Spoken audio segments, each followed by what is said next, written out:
Bonjour, Natalie here. Welcome to Franco Foods.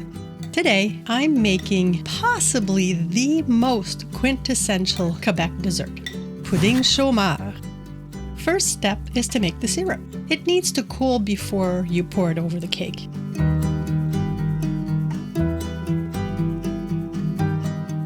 So what exactly is Pouding chômeur?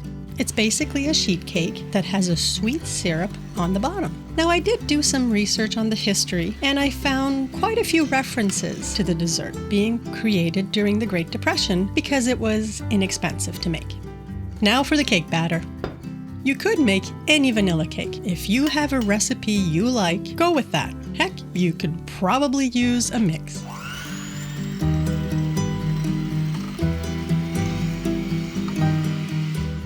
This is the recipe my mom would make for birthday cakes, cupcakes. It's also the recipe I've used for my kids' cakes. So the tradition lives on.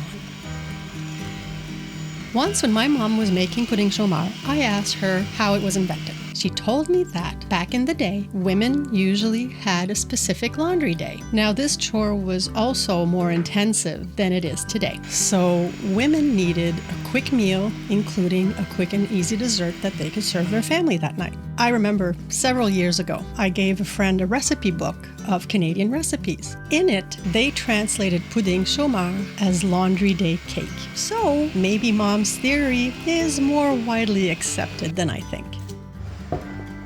As a kid, I hated spatulas. My mom did such a great job scraping the batter that I barely had anything left to lick.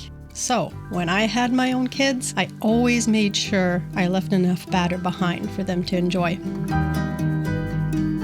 So now the cake batter is in the dish. It's time for the syrup. Now you want to make sure you pour it very slowly so that you don't make holes in the batter.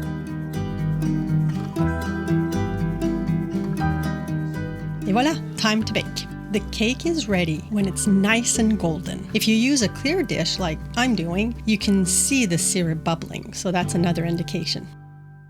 La pâte à gâteau, l'arôme, les ingrédients, versez au plaisir de vous revoir.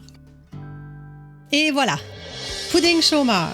The top is super sweet and even has a little bit of crunchiness because the syrup just oozed through as it baked, so everything is nice and sweet, just like mom used to make. I find it's best when it's still a little warm, but hey, I won't say no even when it's cold. I hope you give this dessert a try. I know many use maple syrup in the sauce, so I'd love to hear from you. Until next time, merci et à la prochaine!